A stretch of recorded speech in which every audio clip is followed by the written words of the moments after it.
శ్రీగణేశాయ నమ. శ్రీ సరస్వత్యై నమ. శ్రీపాదవల్లభ నృసింహ సరస్వతి శ్రీ గురు దత్తాత్రేయాయ నమ. శ్రీ గణపతి సచ్చిదానంద సద్గురుభ్యో నమ. మిత్రులారా, కార్తీక పురాణములో భాగంగా 23 రోజుల పారాయణ ముగించుకున్నాం. నేడు 24వ రోజు పారాయణలో అంబరీషుని ద్వాదశీ వ్రతము గురించి తెలుసుకుందాం. అత్రి మహాముని మరలా అగస్త్యునితో, ఓ కుంభ సంభవ, కార్తీక వ్రత ప్రభావమును ఎంత విచారించినను ఎంత వినినను తనివి తీరదు. నాకు తెలిసినంత వరకు వివరింతును, ఆలకింపుము.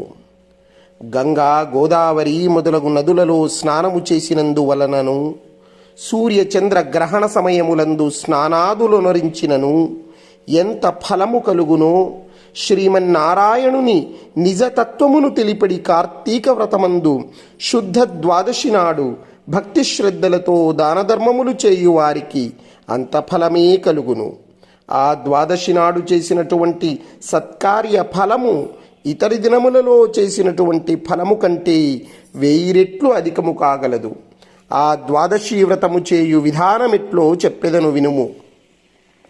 కార్తీక శుద్ధ దశమి రోజున పగటిపూట మాత్రమే భుజించి, ఆ మరునాడు అనగా ఏకాదశి రోజున ఏ వ్రతము చేయక శుష్కోపవాసముండి ద్వాదశి ఘడియలు వచ్చిన తరువాతనే భుజింపవలయును. దీనికొక ఇతిహాసము కలదు, దానిని కూడా వివరించెదను, సావధానుడవై ఆలకింపుము అని ఇట్లు చెప్పుచున్నాడు. పూర్వము అంబరీషుడను రాజు కలడు. అతడు పరమభాగవతోత్తముడు, ద్వాదశీవ్రత ప్రియుడు. అంబరీషుడు ప్రతి ద్వాదశి నాడు తప్పకుండా వ్రతము చేయుచుండెడివాడు. ఒక ద్వాదశి నాడు ద్వాదశి ఘడియలు స్వల్పముగా ఉండెను. అందుచే ఆ రోజు పెందలకడనే వ్రతమును ముగించి బ్రాహ్మణ సమారాధన చేయదలచి సిద్ధముగా ఉండెను.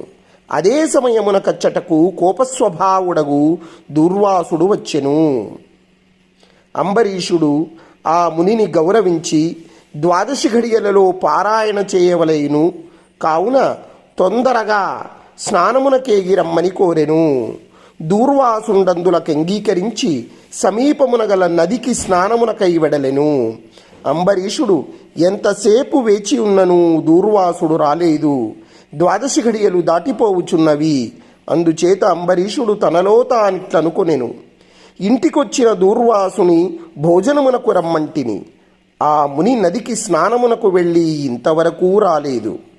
బ్రాహ్మణునకు ఆదిత్యమిత్తునని మాట ఇచ్చి భోజనం పెట్టకపోవుట మహాపాపము. అది గృహస్థునకు ధర్మము కాదు. ఆయన వచ్చు వరకు ఆగితినా ద్వాదశీ ఘడియలు దాటిపోవును, వ్రతభంగమగును. ఈ ముని మహాకోపస్వభావము కలవాడు. ఆయన రాకుండగా నేను భుజించిన నన్ను శపించును. నాకేమియూ తోచకున్నది. బ్రాహ్మణ భోజనం అతిక్రమించరాదు. ద్వాదశి ఘడియలు మించిపోకూడదు. ఘడియలు దాటిపోయిన పిదప భుజించిన యొడల హరిభక్తిని వదిలిన వాడనగుదును. ఏకాదశి నాడున్న ఉపవాసము నిష్ఫలమగును.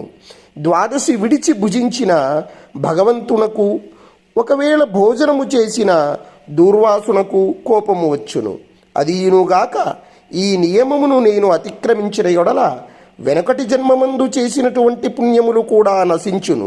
దానికి ప్రాయశ్చిత్తము లేదు అని ఆలోచించి, బ్రాహ్మణ శాపమునకు భయము లేదు, ఆ భయమును శ్రీ మహావిష్ణువే పోగొట్టగలడు. కావున నేను ద్వాదశి గడియలలో భోజనము చేయుటయే ఉత్తమము. అయినను పెద్దలతో ఆలోచించుట మంచిది అని సర్వజ్ఞులైనటువంటి కొందరు పండితులను రావించి వారితో ఇట్లు చెప్పెను. ఓ పండిత శ్రేష్ఠులారా, నిన్నటి దినమున ఏకాదశి అగుటం చేసి నేను కటిక ఉపవాసము ఉంటిని. ఈ దినమున స్వల్పముగా మాత్రమే ద్వాదశి ఘడియలున్నవి. ద్వాదశి ఘడియలలోనే భుజించవలసి ఉన్నది. ఇంతలో నా ఇంటికి దూర్వాస మహాముని విచ్చేసిరి. ఆ మహామునిని నేను భోజనమునకు ఆహ్వానించి తిని, అందులకు ఆయన అంగీకరించి నదికి స్నానార్థమై వెళ్ళి ఇంతవరకు రాకుండెను. ఇప్పుడు ద్వాదశి ఘడియలు దాటిపోవుచున్నవి. బ్రాహ్మణుని వదిలి ద్వాదశి ఘడియలలో భుజింపవచ్చునా? లేక వ్రతభంగమును సమ్మతించి ముని వచ్చే వరకు వేచి ఉండవలెనా? ఈ రెండింటిలో ఏది ముఖ్యమైనదో తెలుపవలసినదని కోరెను. అంతట ధర్మజ్ఞులైనటువంటి ఆ పండితులు ధర్మశాస్త్రములు పరిశోధించి విమర్శ ప్రతివిమర్శలు చేసుకుని దీర్ఘముగా ఆలోచించి, మహారాజా, సమస్త ప్రాణుల గర్భ కుహరమందు జఠరాగ్ని రూపమున రహస్యముగానున్న అగ్నిదేవుడు ఆకలిని పుట్టించి ప్రాణులు భుజించినటువంటి చతుర్విధాన్నమును పచనము గావించి దేహేంద్రియాలకు శక్తినొసంగుచున్నాడు. ప్రాణవాయువు సహాయముతో జఠరాగ్ని ప్రజ్వరిల్లును. అది చెలరేగిన క్షుద్బాధ దప్పిక కలుగును. ఆ తపము చల్లార్చవలెనన్న అన్నము నీరు పుచ్చుకొని శాంతపరచవలెను. శరీరమునకు శక్తి కలుగజేయువాడు అగ్నిదేవుడు. దేవతలందరికంటే అధికుడై దేవపూజ్యుడైనాడు. ఆ అగ్నిదేవుణ్ణందరూ సదా పూజింపవలేను. గృహస్థు ఇంటికి వచ్చినటువంటి అతిథి కడజాతివాడైనను భోజనమిడుదునని చెప్పి అతనికి పెట్టకుండా తినరాదు.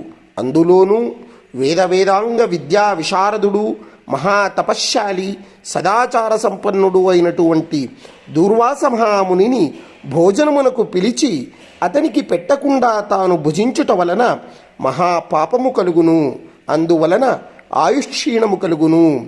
దూర్వాసునంతటి వారిని అవమానమునరించిన మహాపాపము సంప్రాప్తమగును అని విశదపరచిరి.